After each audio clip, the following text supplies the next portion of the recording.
I mean, he had no problems telling me that. He said, why do you blame us for this? It's you people have made the wrong choice. And then you say the politician had an interest here. You say you place your airport wherever you want. I'll buy the land before. I'll make my money out of it. That's not your problem. There is an academic crisis in India.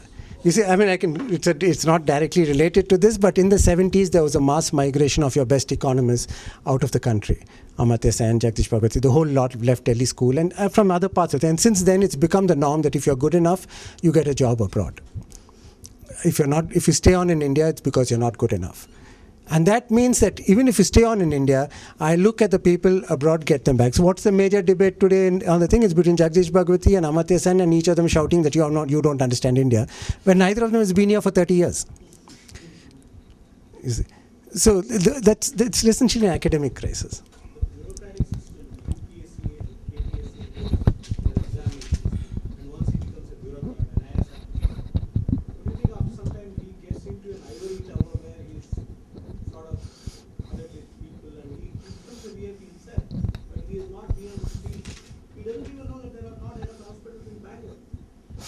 No,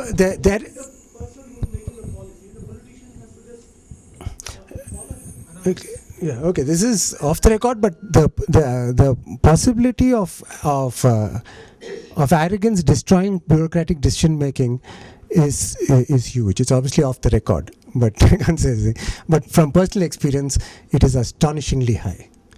They really think they can think. I've had people, I've been on governmental committees where the first thing the major bureaucrat tells you, don't worry about money. I'm saying, how can I as an economist start off by saying I don't need to worry about money? It's my base. No, he says, I'll get you the funds. And they get you the funds. It's not as if they don't get you the funds. But the point is that unless I can say where is that money coming from, what is the alternative use I could have put that money to? Unless I'm allowed to ask that question, unless I think along those lines, I'm going to throw money down a black hole. And mind you, I'm talking about bureaucrats who are not corrupt. Which is my problem with the whole corruption argument, is you're missing a large number of things that have gone wrong. Because the ones who are not corrupt are self-righteously throw more and more money down a black hole. One should work with social workers and NGOs at the grassroots level to get the real picture.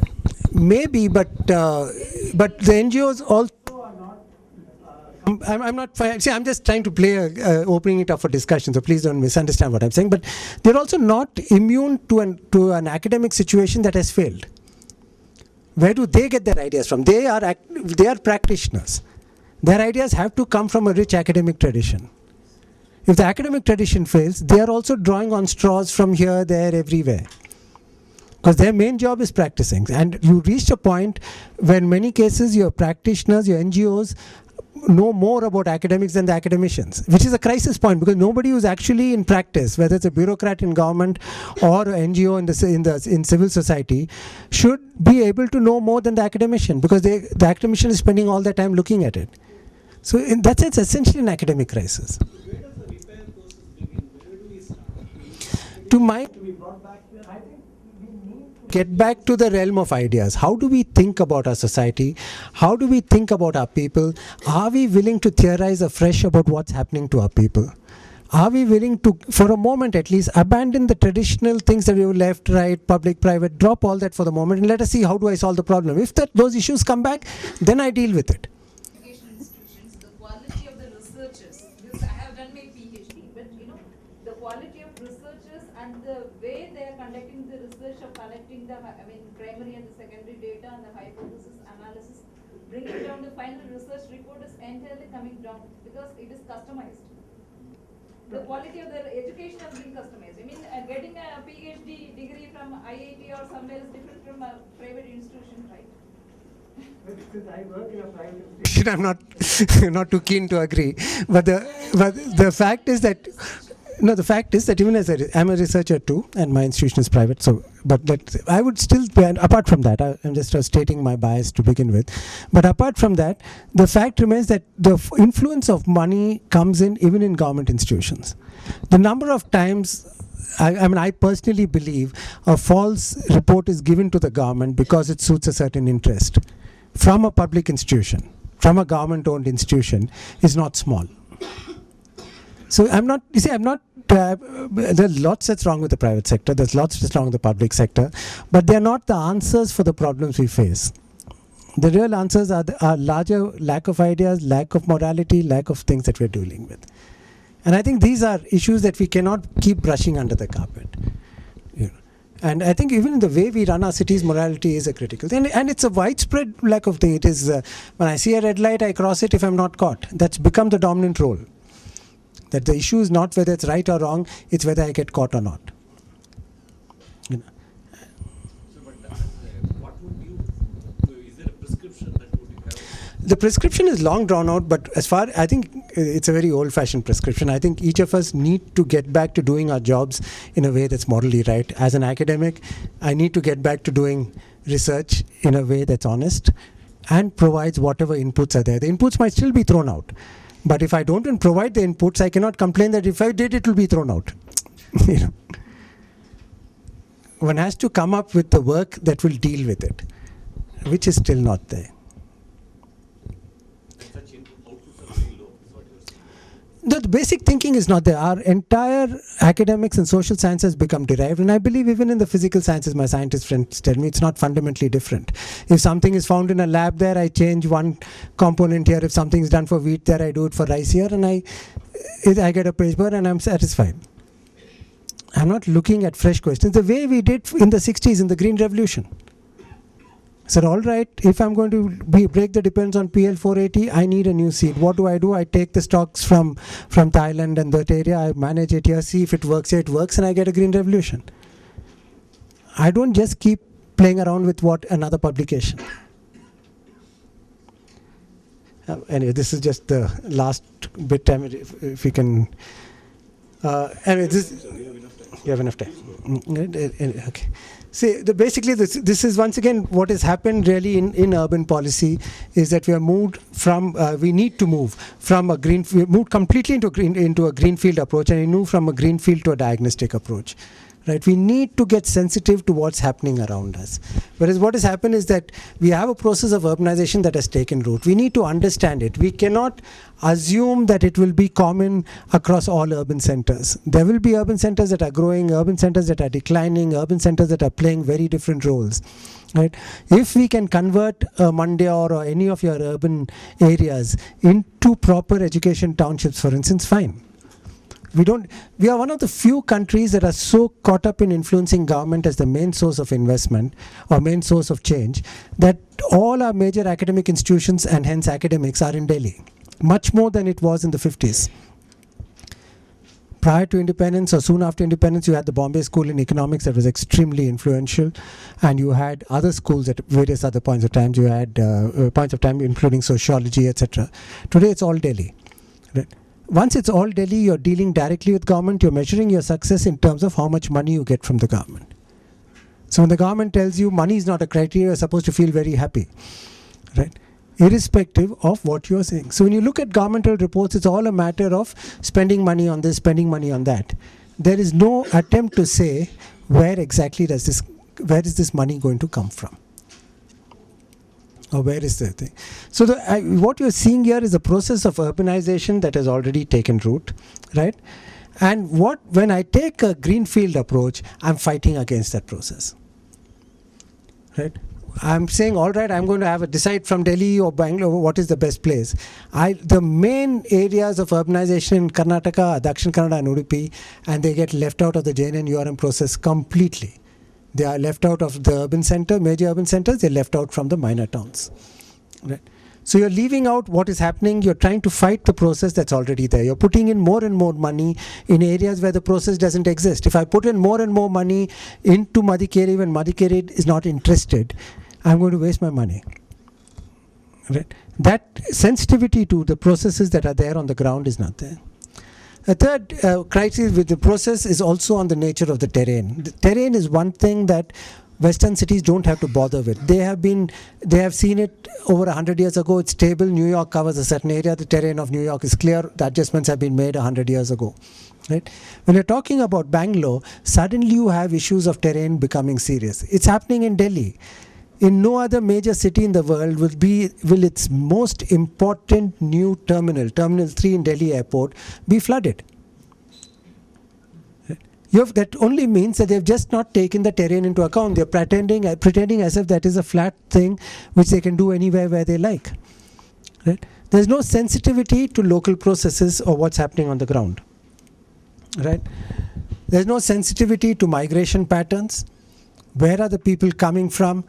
And what is the role of connectivity within that migration? Today, if you have a situation where, mind you, we're talking of 1/6 of humanity when you're talking of India.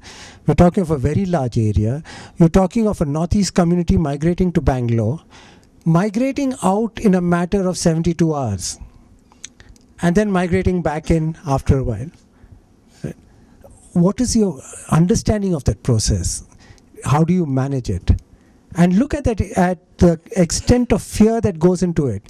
When you consider the fact that it was Assam that was burning, it was in Assam that people were being killed, nothing happened in Bangalore, but the fear of the outsider, of being seen as an outsider, was so great that they migrated from the relative actual peace of Bangalore into the killing fields of Assam. Right? That is the kind of impact that's happening. We don't understand that. We don't see how are we going to look at it. Right? The politicians understand it better than the rest of us, but they very often use it for fairly narrow ends, like Thackeray or in Mumbai.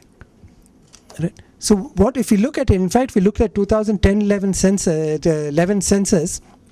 You find that there's a reason to believe there's a whole chunk of 9 states in the north and the east, starting from Uttar Pradesh, Madhya Pradesh, Chhattisgarh, Jharkhand, and Bihar, and in Orissa, including Bengal. That whole chunk, which is actually migrating people out for short terms and back. Right? So you have a process where development is taking the south and the west of India, and people from the rest of the country have to migrate and migrate back. How do you manage that? There's no sense of managing it. Right? And no sense of understanding of the kind of problems that throws up, social, economic, right? Because once I have a situation where people are going to migrate, the costs of that migration get built into my labor costs, and when that gets built into my labor costs, I can no longer compete with China or for that matter Bangladesh. What's happened to Bangalore's garment industry? In the last 3 years, Bangalore's garment industry has migrated out of the city, and a large number of them have migrated to Bangladesh. Mind you, it's not foreign companies going there. It is local Bangaloreans who have set up companies here are now investing in Chittagong. Right? So your whole process of migration and what happens, we don't understand. And as a result of that, we are totally insensitive to the availability of labor. Any data that we do on 2001-2011 census shows there's a massive movement out of agriculture in the rural areas. And this massive movement in Karnataka is concentrated in 3 contiguous districts, right? And that is Dakshin Kannada, this going to Mandya and Tumkur. It cuts the state in half, right? And so normally if you're looking at developing an industrial center requiring labor, you would situate it there. There's no such sense of understanding what's happening, right? And then we're not looking, as I said, at living conditions in slums. As a result of which, because of the complete mismatch between what policymakers are advocating and what politicians are seeing on the ground, there's no connect between policy and the politician. Right. That connect has completely broken down in real terms. Right?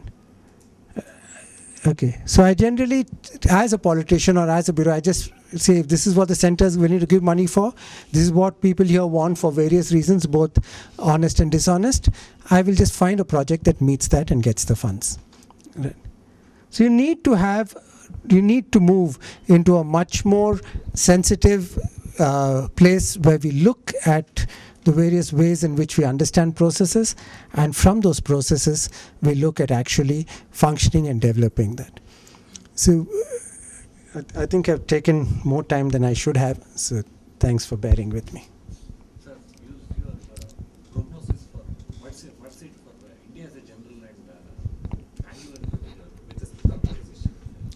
You see, the fact about it, in India in general, the states that are doing the best economically are the ones with dispersed urbanization. Today, for political reasons, there's a lot of talk about Gujarat's development, but the state that meets the highest norms in both social and economic indicators by far is Tamil Nadu. Right, by far. It is the highest growth rate. It also has the highest levels of urbanization. It's already above 50% urban. Right, and it's dispersed urbanization, so it doesn't put pressure on Chennai. It's across the thing. It's a much more balanced and successful process of development. It doesn't fit into the national debate because you can't make a queen out of Jayalalitha for other reasons. It's not an easy thing to do.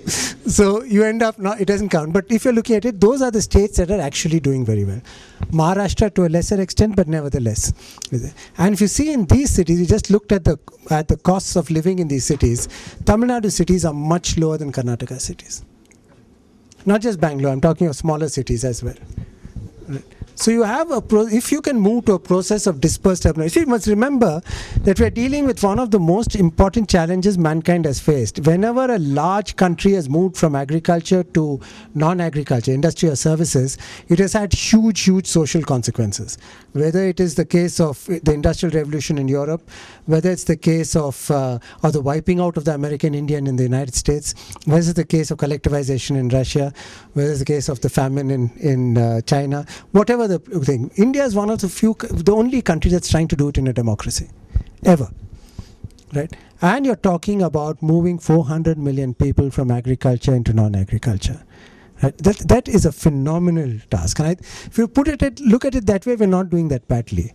But you need the ideas to address a challenge that the world has not seen. Right? And that is our basic crisis. There is a lack of understanding, a basic collapse of the ideation that India requires.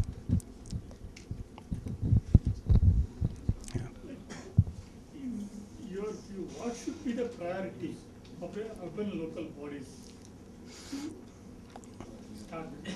We know we have so many things. What should be the first step? See, the first step is to understand what is for me, what is the condition of the worst off in the local wards. And what is the economic process through which I can revive that? Are they able to look at that? Because today what happens is that if I'm elected as a corporator, I look to tap the corporation for funds, either for personally or for my people, for my constituents. Right? So when I tap it, then that's the end of the process. I don't understand what is the economic process that is happening. There are wards in Bangalore that should have tried very hard to revive the garment industry. That should have been the duty of the corporator to do that. Say, these are the workers here, these are my voters. If I revive the garment industry, they'll vote for me next time. Right? That thinking is not there. In fact, that thinking is more in the rural panchayat than it is in the urban. That might be the lack of power, right? The rural panchayat, they have power, the corporate doesn't have enough power. Fair enough. That is one reason. But I'm not sure that the ability, if they had the power, they would have the ability to do that. How would a corporate influence the garment industry in any of their wards? See, for instance, one of the major reasons why Chittagong is preferred here is because of the cost of labor. Now, how do I lower the cost of labor? I can't lower it now nominally but if I reduce the cost of living here, the real wages go up. Right. So if the corporator were to push for government support for mass